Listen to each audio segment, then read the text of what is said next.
You don't hear it coming. No warning, no sound. One moment you're standing in a parking lot, a golf course, a hiking trail, and the next, 300 million volts decide your body is the fastest road to the ground. The bolt moves at 270,000 miles per hour. A commercial airplane cruises at 575. You didn't finish the thought you were having. You didn't get to. And here's what nobody tells you. You don't die clean. Hollywood wants you to believe it's instant. The Flash gets superpowers. Bruce Willis walks away. In Unbreakable, Samuel L. Jackson treats electricity like a plot device. In reality, your heart doesn't stop like a switch being flipped. It stops like an entire city grid getting hit simultaneously. Every circuit firing at once, then nothing. Your lungs lock. Your neurons start counting down. And your skin begins doing something that has no business existing on a human body. This is what actually happens, second by second, starting right now. Let's start about 1 second before impact. Your hair is standing up. Not because you're scared, though you probably are. What's happening is called corona discharge. The electric field between the storm cloud above and the earth below has gotten so intense that the air molecules around your body are being ionized. Ionized means electrons are being stripped right off the atoms, turning ordinary air into something that can carry current. Your body, full of salt water and conductive tissue, is acting like a beacon. If you feel this, the strike is milliseconds away. We'll get to exactly what to do in that moment, and if you do it right, you walk away. Now the bolt hits. A typical strike carries between 30,000 and 110,000 amperes. The circuit breaker in your house trips at 15 to 20 amps. Your body just received 5,000 times that. The temperature of the lightning channel, that narrow column of ionized air, reaches 30,000 Kelvin. The surface of the sun is around 5,800 Kelvin. Something hotter than 5 suns just made contact with your body. The entire strike lasts 1 to 2 milliseconds, 1/1000th of a second. This is counterintuitively why you don't immediately burst into flames. What happens first is called a flashover. Because the bolt moves so fast, a significant portion of the current travels along the outside surface of your body, along sweat, along moisture, and exits to the ground. This is why survivors frequently have their clothing blasted off. The moisture on your skin vaporizes instantly, and the steam pressure explodes your shirt off your body. If you find this undignified, the 30,000 Kelvin electrical event was not consulting you on aesthetics. But not all the current takes the easy route. Some of it goes through you. Electricity follows the path of least resistance, and inside the human body, the best conductors are the things highest in fluid and electrolytes, your blood vessels and your nerves. The current hunts for those pathways and uses your cardiovascular and nervous systems as its highway. Your heart first. The sinoatrial node, the heart's natural pacemaker, the cluster of cells that generates the electrical signal making your heart beat, runs on microamps, millionths of an amp. When 30,000 to 110,000 amps move through your chest, every single cardiac muscle cell fires at once. This is called simultaneous total depolarization. The whole heart contracts in one massive, uncoordinated spasm, then flatlines. This is a systole. Not the chaotic fibrillation you see on hospital dramas, but complete electrical silence. Every circuit fired at once, so nothing fires at all. The strange part, lightning-induced cardiac arrest has a relatively high chance of spontaneous return. The heart, if structurally intact, often restarts on its own. The electrical system is still there, it just got scrambled. Think of it as a computer that crashed. The hardware isn't destroyed. The software had a catastrophic error. CPR keeps blood moving to the brain while that reboot attempts to happen. Your lungs lock at the same moment. The current seizes the diaphragm and the intercostal muscles between your ribs. Floods skeletal muscle with massive current and it locks. You're not gasping, not struggling, simply not breathing. Your brain now has 4 to 6 minutes before neurons begin dying in significant numbers. The clock is running.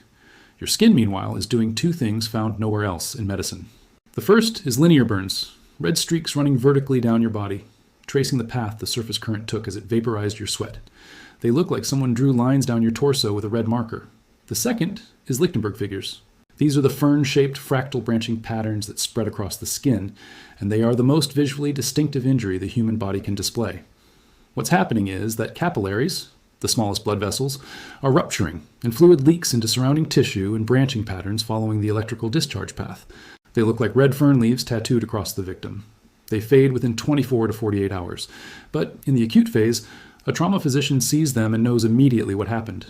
Nothing else creates that pattern. Inside the muscle, something called electroporation is occurring. Electroporation is what happens when an electrical field punches actual holes in cell membranes, the walls separating the inside of a cell from the outside. When those walls fail, the gradients collapse. Sodium rushes in, potassium rushes out, cells swell and die. This massive muscle cell die-off releases a protein called myoglobin into the bloodstream. Myoglobin belongs inside muscle cells, not in your blood. When it reaches your kidneys, it behaves like gravel in a filter, clogs the tubules, causes acute kidney injury, and can lead to renal failure in the hours after a strike. Survivors sometimes lose kidney function after surviving the initial event. Nobody warned the kidneys. Your nervous system is a disaster by any clinical measure. Current travels preferentially through nerves, and nerves are long. Some peripheral nerves run from the spinal cord all the way to the toes. The longer the nerve cell, the more damage the electric field induces.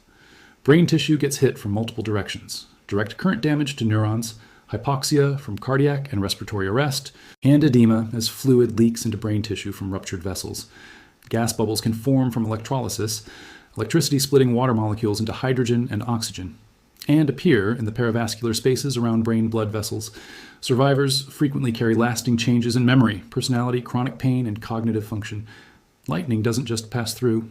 It leaves lights on in rooms that were never supposed to be lit, and switches off lights in rooms that were. One more insult most people forget: the shockwave.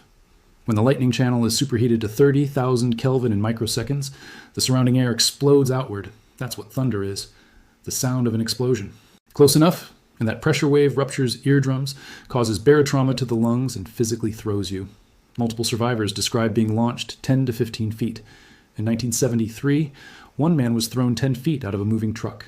The truck kept going. We'll get to him. The bones aren't spared either.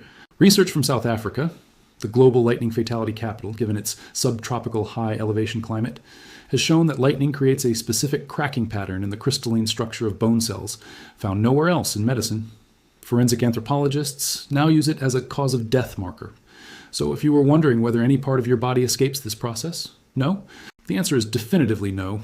You're dead. 1 millisecond of electricity and the most complex machine ever built just stopped. No final thought, no last image, nothing. Now, let's talk about Roy Sullivan.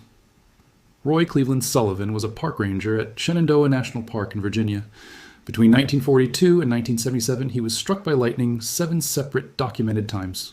The Guinness World Record is his, uncontested, and presumably unchallenged by anyone with a functioning sense of self-preservation. Strike 1, 1942.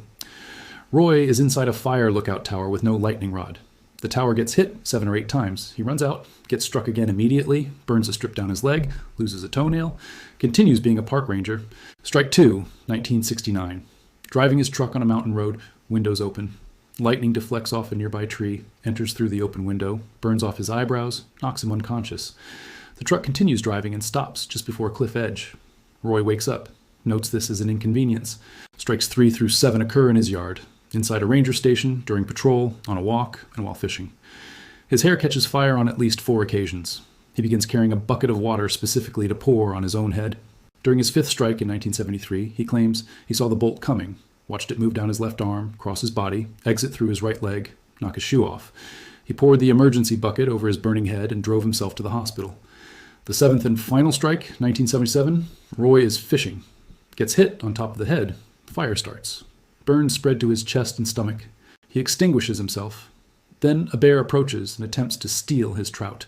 Roy Sullivan, hair still smoldering, beats the bear with a stick. He survived all 7 because each strike was brief enough, and the flashover effect shunted enough current away from his internal organs that his heart kept rebooting. He accumulated hearing loss, chronic burns, persistent pain, but lightning never killed him. In 1983, Roy Sullivan died at 71, not from lightning, from a self-inflicted gunshot wound reportedly over an unrequited love. The man the atmosphere could not kill was defeated by something it had no jurisdiction over. The universe has a particular sense of humor. Now, you're still in that field. Heart stopped, lungs locked, neurons counting down. Here's what actually works. If you feel your hair stand on end before the strike, use it. Drop into the lightning crouch immediately. Balls of your feet on the ground, heels touching, knees bent, head down, hands over ears. Do not lie flat. Ground current radiates up to 100 feet from a strike point, and lying flat maximizes your contact surface. Heels touching roots any ground current in through one foot and out the other, bypassing your torso. Hands over ears protects your eardrums from the pressure wave. Get away from tall, isolated objects. Trees are the second leading cause of lightning fatalities in the United States. Seeking shelter under a tree in a lightning storm is the meteorological equivalent of setting up in the breakdown lane of a highway. If you're in a group, spread out at least 15 feet between people. Ground current doesn't care about your social dynamics. If you're already struck, someone near you needs to call 911 immediately and start CPR without hesitation. The body does not retain electrical charge after a strike. Touching a lightning victim is safe. This myth has cost lives. Start compressions. Keep blood moving to the brain while the heart figures out which way is up. At the hospital, monitoring continues for hours. Myoglobin-induced kidney damage, arrhythmias, and neurological changes can develop well after the initial event. A clean ECG on arrival does not mean you're clear. The survival rate for lightning strikes with immediate CPR sits around 90%. The universe can run 5 suns worth of heat through your body, and most of the time, the body reboots. The damage is real and the recovery is long, but it reboots. Roy Sullivan survived 7 times. He carried a water bucket and kept going to work. Get low, heels together, head down, and stay away from trees. If this is the kind of thing you come here for, subscribe. It gets worse every episode.